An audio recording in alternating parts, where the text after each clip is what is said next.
I'm Natsuki. I'm 44 years old and single. I lost my beloved mother 7 years ago. My mother raised me and my brother while running a small restaurant all by herself. The restaurant was quite a business, and the customers were all nice people. They would often play with my brother and me when we would occasionally drop by the restaurant. I loved my mother, the restaurant, and the customers. I was proud that they would eat my mother's cooking with relish, and from the time I was old enough to understand, I had made up my mind that I would one day help out at my mother's restaurant. I made up my mind when I was in my 3rd year of junior high school. My mother was already against my decision to work at the restaurant instead of going to high school. I had always thought that she would be happy, so I was disappointed by her unexpected reaction. In her own way, my mother was trying to scare me about my future. I understand now. That wasn't the only thing she was worried about. The biggest problem in our family was my cocky older brother. My brother was a shameless boy who would ask customers and neighbors for pocket money whenever he could get a laugh with his jokes. My mother scolded my brother for this, and if he did receive any money or gifts, he would make sure to apologize and return them. You shouldn't do such things to customers. No matter how much my mother told me this, my brother seemed to have no idea what was wrong with him since he was having fun. I know that because of this, some people talk behind my mother's back because she was from a single-parent household. That's why I tried my best to be a good boy so that my mother wouldn't have to apologize. However, my brother grew up to be a troublesome child, unaware of my feelings or those of my mother. When I was in the 1st year of junior high school, my mother was at her wits' end because the sales revenue from the store didn't add up. She seemed to be troubled by her own mistake. I couldn't help but feel that it was my mother's fault and that there was some reason for it.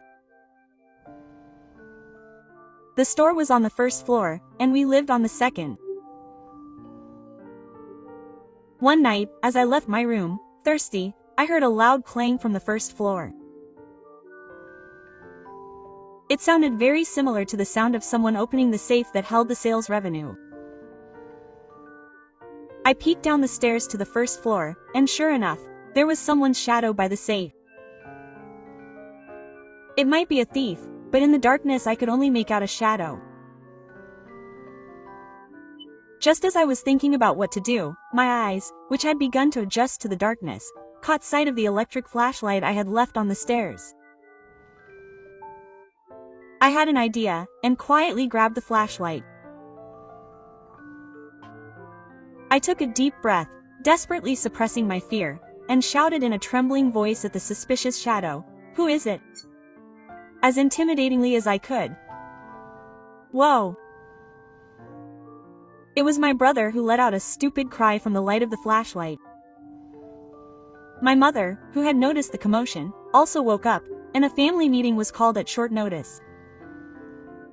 My brother said that he hadn't had enough pocket money to go out and play, so he had just taken advantage of it. He stole money from a store just to get some pocket money.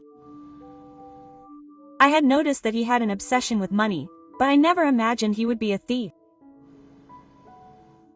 But my brother showed no remorse. No matter how angry my mother got, he kept saying that he didn't have enough pocket money. Our family is by no means wealthy. Even though the store is honest, they only charge reasonable prices. We all spend money on various things, so you could say that we started a bicycle business. I thought it was normal to have less pocket money than the other kids, but apparently my brother was different. Maybe it was because I made him feel lonely. My mother later increased my brother and I's pocket money, saying that. I felt bad about that, so I started helping out at the store when school was closed. At first, my mother said it was no use helping out, but gradually she started to thank me honestly. I guess it must have been tough running the store by myself. I was happy to be able to be of help to my mother. Around this time, I also started practicing cooking little by little. Now I only help out with serving and washing dishes at the store, but I always wanted to help out with things like loans. The first time I made meat and vegetables, my parents laughed at me because the soy sauce was a little too strong. But the second time, they praised me for my talent, which made me happy. Seeing this exchange, my brother thought that if his sister could do it, he could too, so he started cooking like me. However, he worried that everyone else wouldn't like my cooking skills, so he overcooked the food. The meat and potatoes were mushy. The Neapolitan pasta was overcooked and dry. In a way, I thought being this bad was a talent. My mother still happily ate my son's cooking, but my brother's cooking boom ended quickly. I told him that he could easily learn how to cook, but my brother, who got bored easily, didn't have the physical ability to do so. Mom makes meals, so I didn't need to learn, he said with a laugh.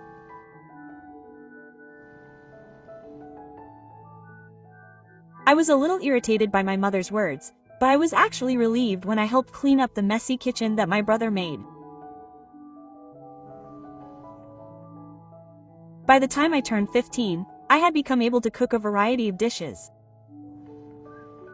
Perhaps that's why I enjoyed studying cooking more than studying for entrance exams. So for me, choosing not to go to high school and helping out at my mother's shop was a very natural choice, choosing the path I wanted to take. However, my brother began to look down on me because I had decided my own future, as I had only graduated from junior high school. When my brother became a high school student, he started inviting his friends over to our house more often. It may be inevitable since there weren't many places to play in our town, but my mother and I were getting a little fed up with my friends who wouldn't come home until the shop opened and would make a lot of noise. Ever since my brother stole the sales money, I haven't been able to speak up to my mother. I can't help but feel that I've made her feel lonely. I think it's just Sarah's temperament, but my mother doesn't seem to think so. This time in particular, she probably didn't want to spoil the fun her son had with his friends after leaving him alone. I complained to my brother instead of my mother. "Hey, brother, the rotation is almost over, so be quiet or go outside." Then my brother said something sarcastic like, "Oh, are you trying to do your best as a middle school graduate?" I was angry that my brother had introduced me to our friend who was with us as a middle school graduate. Well, he's just being a cocky guy, so I was about to give up when I heard something I couldn't believe. "Don't come to my room because you're ugly and a middle school graduate. It's really embarrassing." Quote, "Or what? He's coming after me too." He said this with a grin and pointed to his friend, who laughed too.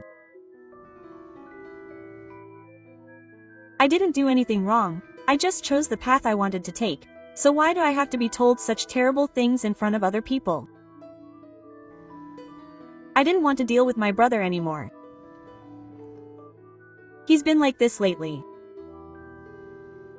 They started calling me a junior high school dropout instead of Natsuki. Whenever I open my mouth, I'm ugly. It's embarrassing. I often get insulted by them telling me not to show my face. It seems like they think that's a hit with my friends. It's true that my irregular lifestyle and fatigue have affected my skin lately, and I've gained a little weight. On top of that, my brother only brings his elite, standout friends over to our house. It seems like my brother himself had good grades, so only his classmates who stood out gather at our house. It must have been really embarrassing, like his pride being hurt when his ugly, junior high school dropout sister showed up in front of all those people. But what's with the call ugly? My skin and body shape aside, my face has been exactly like my brother's since we were kids, so then he must be ugly too. I kept swallowing my complaints. The worst thing I could do was to have it affect the store. Actually, if I said something, he would probably keep quiet. He would go outside, so it's not like he was completely uncooperative. I just wanted to protect my mother's store. That's all. That's why I was able to put up with whatever people said to me. However, a few years before my mother passed away, that precious store was going to close. It was because of the redevelopment that was making it difficult to move. My mother had just been diagnosed with an illness, and she wasn't confident that she could move the store and make it work, so she decided to just close it down. Since then, I haven't worked because of my mother's bureaucratic illness, and I've been living off of my savings. When my mother passed away, my brother, whom I met again for the first time in a long while at the funeral, was the number one in the Kaiko. He was a junior high school dropout. He asked me what I was going to do from now on. He was so different from me, who had been depressed after losing my mother, that I wondered if he was really my brother. I replied weakly that I would somehow manage. My brother continued to make sarcastic remarks, saying that there was no way a dropout could get along so well, but I ignored him. My deceased mother would be very sad to have a brother who had an unlucky birth on a day like this. Well, whatever. I'm getting married, so I'll just tell him that much. I probably won't see you again, you're a junior high school dropout, but take care. I thought this was the right time to say it, but the words, "I probably won't see you again," stuck with me. Will he cut off all ties with me because of my mother's death? Then I thought to myself, maybe that's okay. Anyway, I didn't want to think about anything right now. I continued to feel depressed like that, and before I knew it, several months had passed. I hadn't found a job as a junior high school dropout, and I was devastated by the reality that I wouldn't be able to make it as a junior high school dropout, just as my brother had said. Then one day, I happened to find my brother through a classmate's social media. There was a message saying, "We've built a new house." The photo showed my brother, an unknown woman, and a group photo of the participants. I was curious, so I looked it up, and it seemed that my brother had married the woman. In other words, the woman was my mentor. The post was from just 2 days ago. It was a report on the housewarming party they had held for their newly built house. Even my classmates were invited just because they were juniors in the club in junior high school, but as his younger sister, I didn't even know what his fiancé looked like. I thought it didn't matter, but I couldn't help but look at the comments. Now that I think about it, I found a post asking, "Where's your sister?" My brother replied, "I don't have a sister." The person who posted it replied, "What's that?" I did have one, thinking my brother was joking. But my brother replied that he was ashamed and didn't want to have anything to do with his sister, who had become a shut-in with a low education, because she wasn't his sister anymore. He always says things like this, "Ko-chan." I guess my relationship with being a shut-in is a bit complicated too. A person who seems to be my sister-in-law is also posting. My brother no longer thinks of his sister-in-law, whom he has never met, as family. It hurts my heart to see the words of such people like this. Is education really that important? I've only been working hard at what I like. Still, it was frustrating to cry, so I just muttered to the screen, "Oh, that's right." It was all I could do to pretend that no one would notice. I had known for a long time that I was being looked down upon. If I were shocked by such words now, I would be playing into my brother's hands. Thinking that, I rallied myself. My brother, far from helping out at the store, stole money and didn't even apologize. He went to university outside the prefecture, and even after he got a job, he used all sorts of excuses to avoid sending money to my mother for a while. And yet, when my mother got sick, he didn't even show his face and only came to the funeral. It's true that I may have a lower level of education, but I've been working much harder than my brother. Even the allowance my brother sends home is something my mother and I earn. I don't expect my brother to acknowledge me, I just want to show him something. But as my brother said, it's true that I only have a junior high school education, and it's also true that there aren't many jobs. If I keep going like this, I'll never be able to show him something. So I decided to open a restaurant again. If there's no place that'll hire me, I'll just hire myself. I'll revive the Japanese recipes my mother left behind in my restaurant. Determined, I studied management know-how, and at the same time, I studied home cooking. And so I opened a health-conscious Japanese restaurant that only uses healthy, energetic vegetables. It seems that these energetic vegetables and health-conscious ideas fit the times, and my restaurant gradually became a hot topic. After it was rumored that celebrities would visit the restaurant incognito during their busy schedules, it was covered by all sorts of media outlets, and it became a very popular restaurant. When the opening of the third branch was already decided, I was able to appear on TV as a female president thanks to my skills in hosting dining parties. My income was also increasing.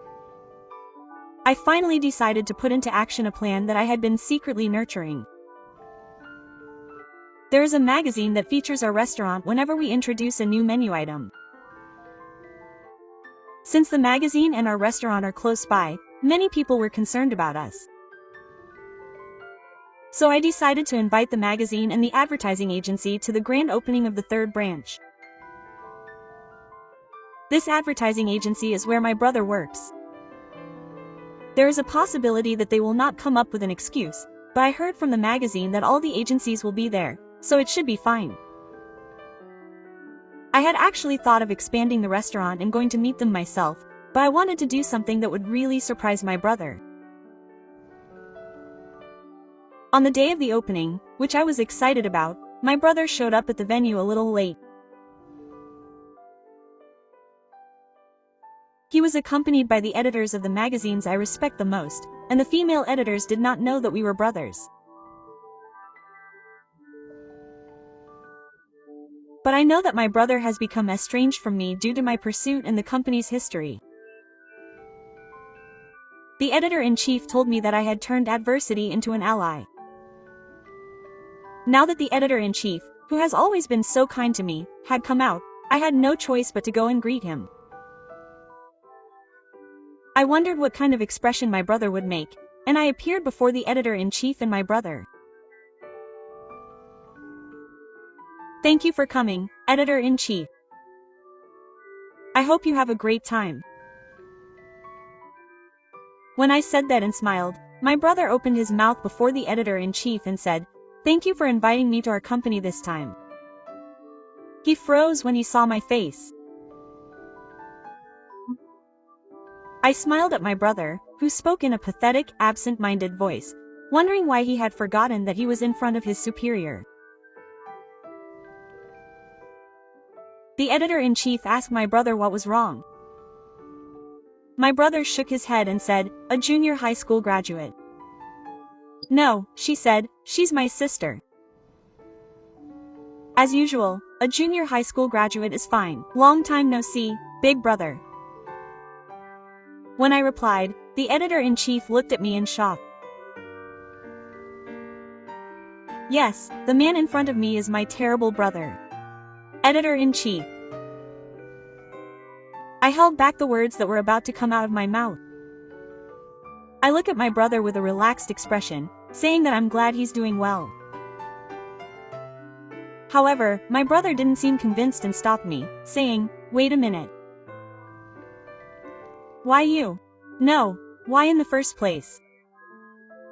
The editor-in-chief and the editor-in-chief, that guy's a junior high school dropout, were hurling harsh insults at each other. I thought it was hard to tell who was a junior high school dropout, so I replied, my brother, as if neither of them were the case.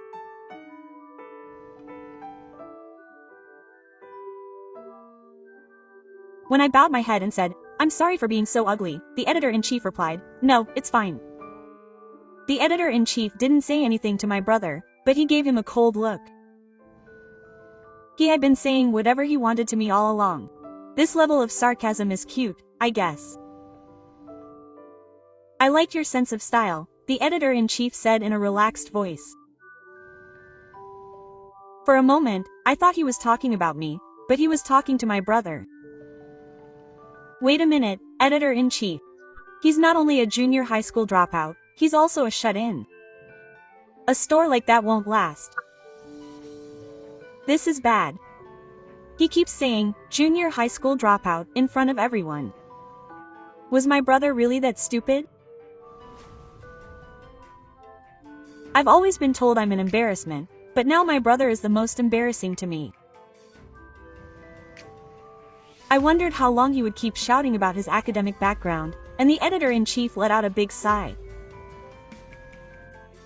We were planning to launch a magazine for working women soon. I was thinking of asking you to do that job, but it's too bad. My brother let out a yell that came out of nowhere at the editor-in-chief's unexpected words. I can't trust someone who discriminates against hardworking women because of their academic background or personal reasons with important work. Those words caused a stir in the neighborhood. All the women seemed to be having fun. You should think carefully about what you can and can't say, brother. I don't want to have much to do with people who don't understand that. This is revenge for the SNS comment. I don't want to have anything to do with a shut-in. My brother was the one who said that first. My brother was angry at the counterattack from my sister, who I thought was serious and wouldn't argue, but he couldn't say anything in front of the editor-in-chief and Azuma Rio. I wonder if my brother understood even a half of the feelings I had been holding back for so long. My brother was shocked for a while. However, it seems he felt uncomfortable and left the store before I knew it. Later, I was asked to do a time-saving cooking section in a new magazine for working women. It was a request from the editor-in-chief. It's a new challenge, but I can't wait. I'm sure my mother in heaven is happy. According to the editor-in-chief, my brother was completely disliked by the women in the train. Apparently, no one wanted to work with him. Apparently, he was relegated to a department that did odd jobs in the warehouse because he wasn't getting any work done. Apparently, there was only my brother there, and he was effectively living as a shut-in in the warehouse. When I looked at his SNS, I noticed that there were fewer photos of him. It seems that his work has also caused him to have trouble at home. I feel a little sorry for him, but I hadn't seen him before. Let him enjoy being shut in the train to his heart's content. If he has the determination and guts to put in the effort, he'll be able to get out of it. I'm sure he'll be just like me.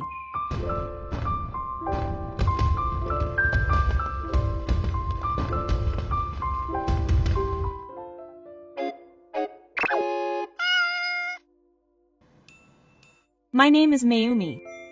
I am 33 years old. I have been married to my husband, Masashi, for 7 years. We have not been blessed with children, but we have lived happily together. I am a tax accountant and my husband is a hairdresser. We are both busy with work and our lifestyles often do not match, but that may have been a good thing. It makes us want to cherish the little time we have together. I have a fairly good position at the office and I think my salary is good compared to people my age. In comparison, my husband's salary is quite low. I don't know much about the hairdressing industry, but I was surprised at first that he worked from early in the morning until late at night and his salary was so low. But my husband is proud of his job as a hairdresser and says it is rewarding. He told me with shining eyes that he wants to become independent and open his own shop in the future.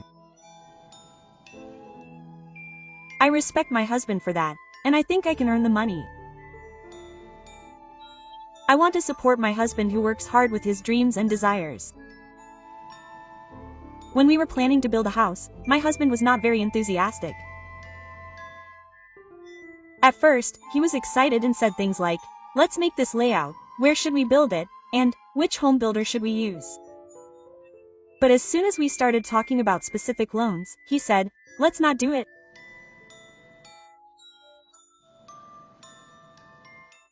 But I can't afford a loan with my income. Oh, I had thought about that too, so I couldn't say anything. Our monthly take-home pay is often less than 150,000 yen. I was worried that my husband's annual income wouldn't pass the loan screening. Let's put it in my name. You see, it was me who suggested we build a house, and I'll be paying the loan.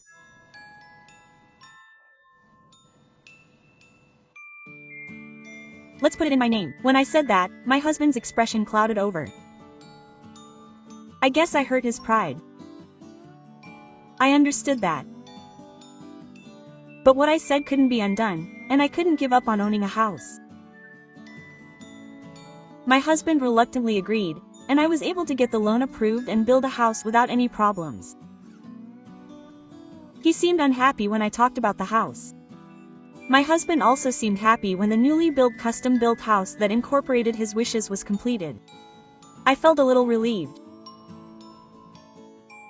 Since we didn't have money for children, I splurged a little and it was the ideal house that fulfilled all my wishes. Wow, that's amazing. I'm so happy. When I become independent, I could turn this place into a beauty salon. That's right. I was also happy to see my husband talking with his eyes sparkling.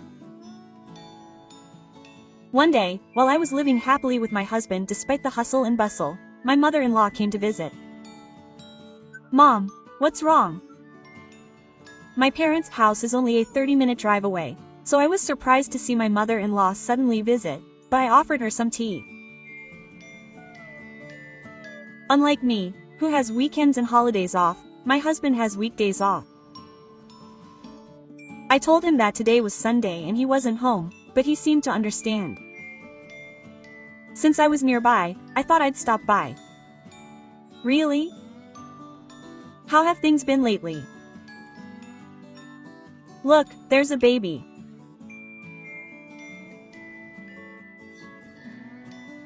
Ah, I thought that's probably what he wanted to talk about, but the thought of it happening so soon made me want to cry. Mom, like I said before, I don't want children. You'll regret it in the future. Children are really cute.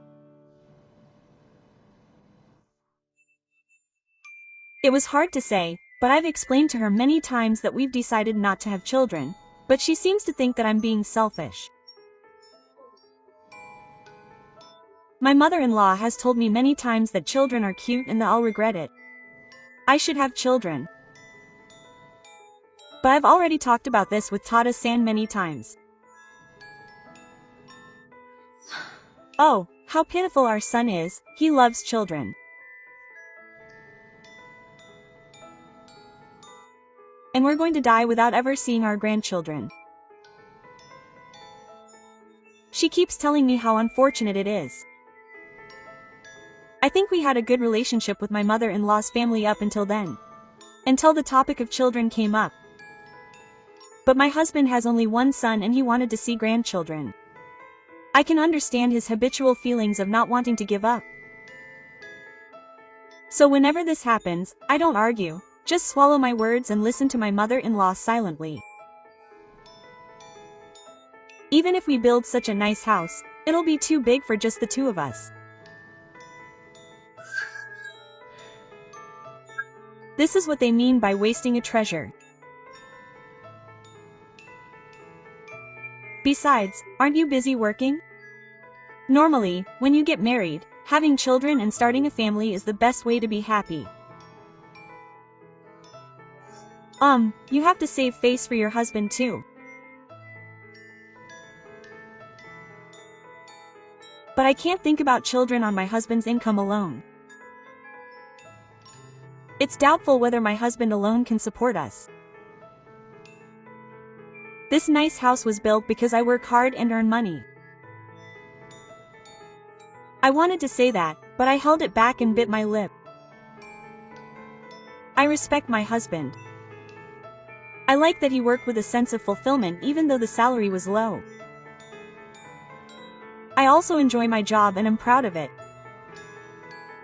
But it was a little tough to be told this so often by my suspicious parents. My mother came over today. What's wrong with the kids again? I told him this, feeling uncomfortable, but my husband just stared at his smartphone screen and banged his hammer on it, seemingly uninterested. It's like this. We decided this together, but I'm the only one who gets blamed by my mother-in-law, and my husband is always acting like it's none of his business. Even though my mother-in-law keeps nagging me in front of my husband, he doesn't stop her or help me. Tell her to stop already.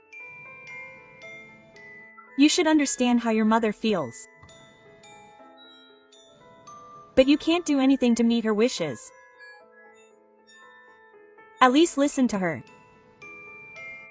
At least listen to her. Is this just a problem with my habits? Is my husband unrelated? He must have understood my dissatisfaction. He cut the conversation short and tried to go back to his room, looking annoyed. Hey, you've been coming home late lately. Is something wrong? Oh, he's been training new employees recently, so he'll be coming home late for a while. Yeah. After saying that, he just went back to his room. Maybe it's because of his job as a hairdresser. My husband leaves home early in the morning and comes home late. But lately, he's been especially late. Sometimes he's even late the next day. When he comes home, he immediately goes back to his room and goes to sleep there. I feel like I haven't seen my husband properly lately. And he always has his smartphone in one hand. I denied it in my head, but the thought wouldn't go away. I was living my life as if nothing had happened, harboring a small suspicion and not having the courage to check it out. Then one day, that moment suddenly came. Huh? As I was putting the laundry in the washing machine, a hair fell off my husband's jacket. I picked it up casually and was speechless when I saw the hair. It was a hotel receipt. It was a famous hotel in the local area, and I could tell just by looking at the name. The date was just the other day, and it was the day my husband came home from work, so there was only one thing I could think of. He must be cheating. But still, somewhere deep down, I wanted to believe him. When my husband got stuck, I decided to check his smartphone. I wanted to believe in the slightest possibility that he would deny the receipt. There were several women in the message history, but they were customers, colleagues, friends, and I have many female acquaintances due to my job, but I couldn't find the other person. Hey, I was just with you, but I feel lonely. I want to see you soon too. That's what they had been talking about recently. I I guess I thought that somewhere in the back of my mind as I looked back at the conversations between the two. The name of the woman he was having an affair with was Mickey. She was a customer at the beauty salon where my husband worked, and it seems he approached her and gave her his contact information. Of course, he had me there at the time, so doesn't his wife suspect anything? Don't worry, don't worry. She believes everything I say. Hey, isn't it a little sad for his wife to be throwing hair at him? It's okay. I like you and I want to be with you. I'm happy. I want to get married too.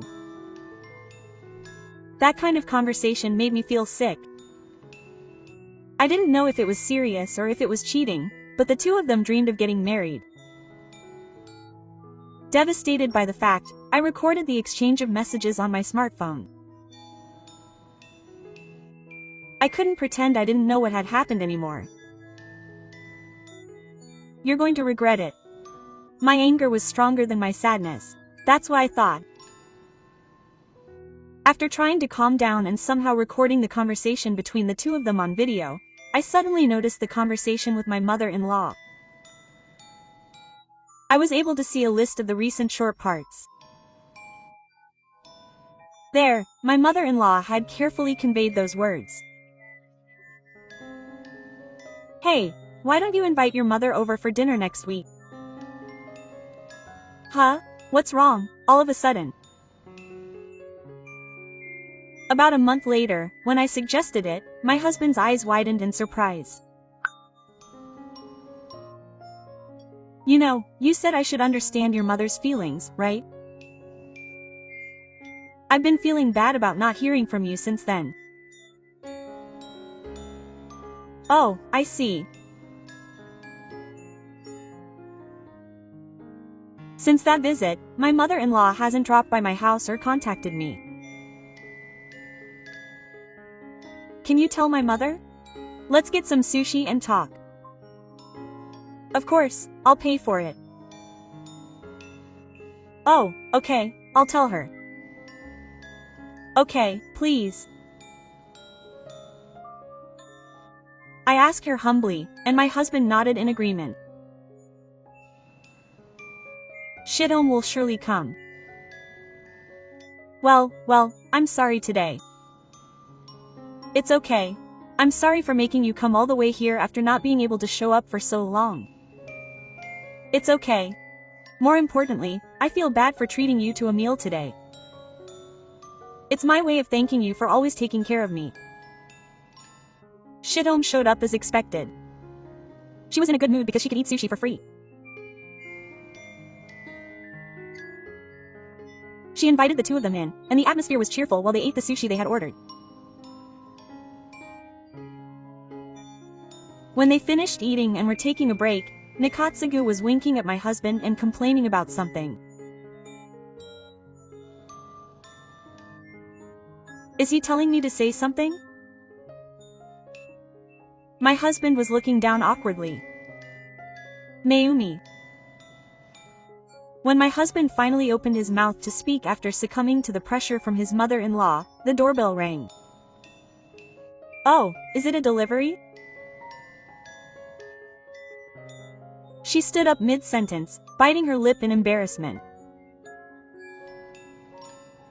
It seemed she had something she wanted to talk to me about.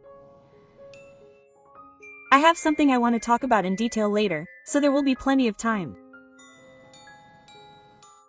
When I returned to the living room after greeting the guest at the entrance, my mother-in-law said in a flustered voice, "You're late."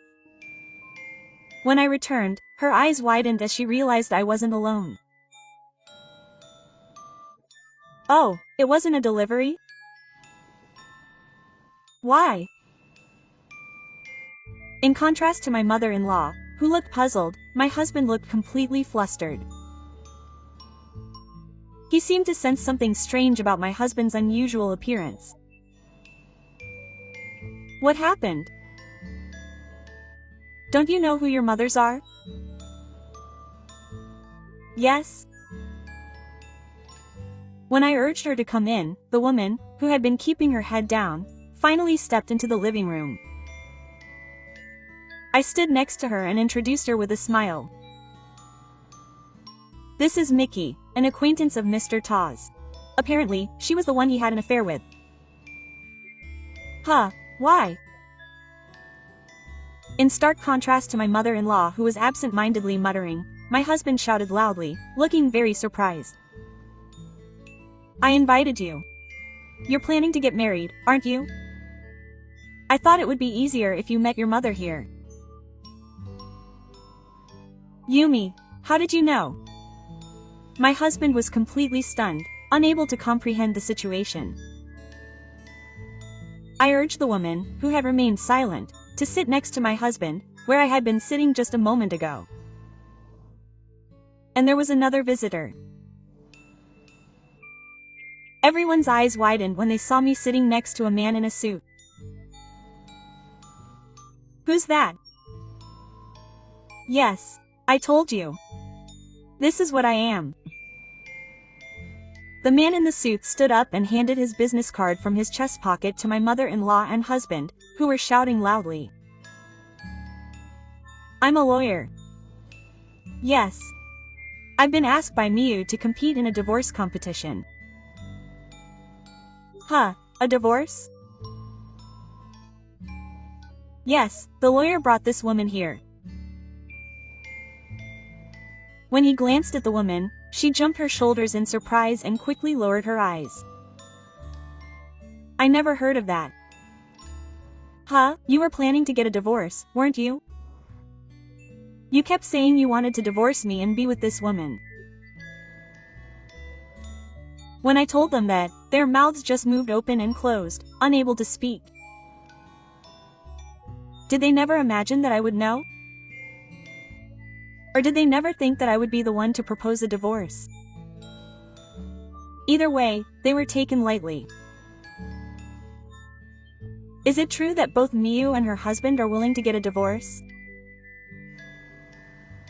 I am. When I told him this firmly, my husband bit his lip in frustration. So am I. Yeah, that's good then.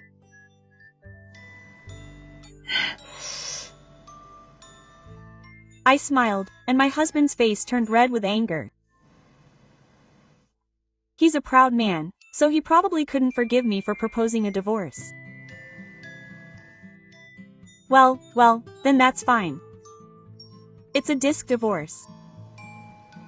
My mother-in-law, who had been taken for a rude remark, pulled herself together and interrupted the conversation.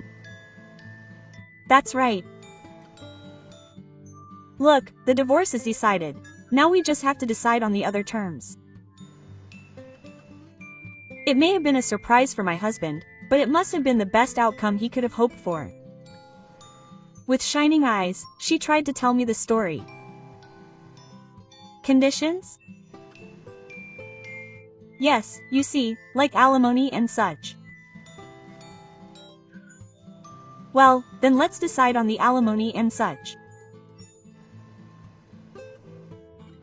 I nodded, and the lawyer tried to move on with the discussion, but my mother-in-law hurriedly interjected. You see, from now on, Miyu will be living alone, right? So, yes, the alimony includes that.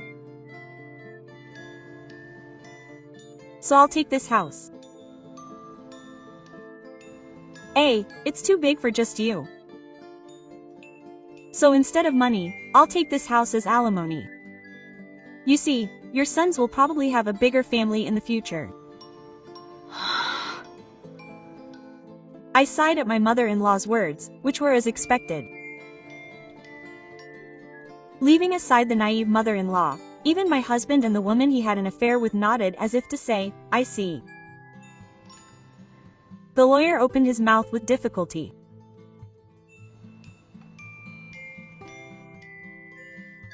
Miyu doesn't need to pay alimony. Your husband will have to pay alimony to Miyu, but wait, alimony is something that the person who committed the alimony should pay. It's the price for doing something that shouldn't be done in married life. My mother-in-law, my husband, and the woman were all left with their mouths open, having been taught this obvious rule for the first time.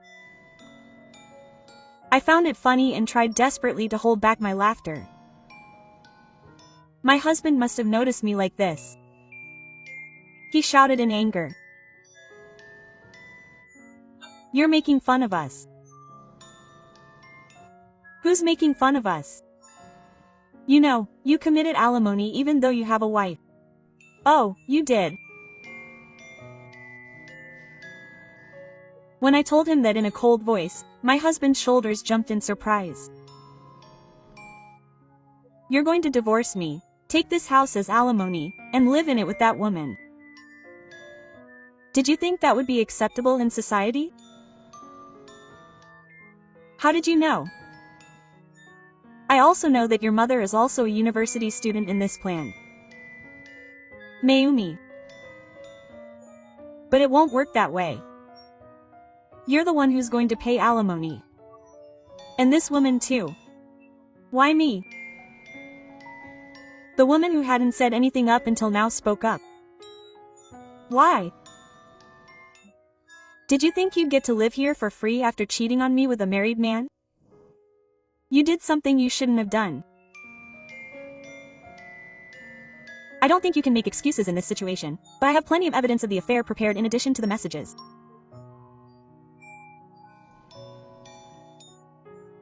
You must have thought I wouldn't find out what a defenseless, undecided couple you are. Well then, please leave for today.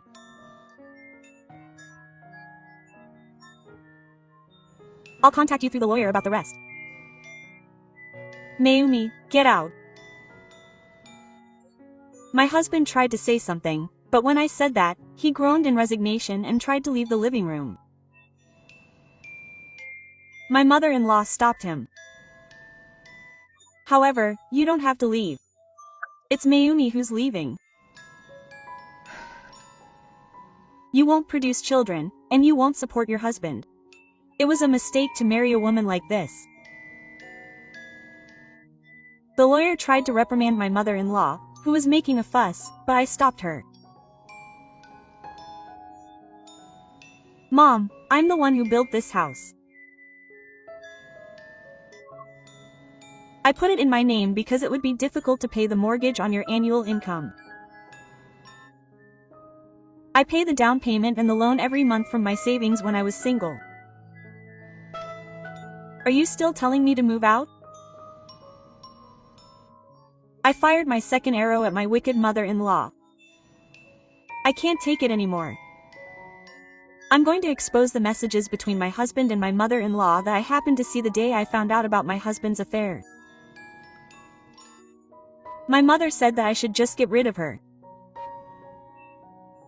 Get rid of that useless thing right away and remarry your younger lover. She said that in order to do that, you have to be careful not to let me find out. Oh, was that right?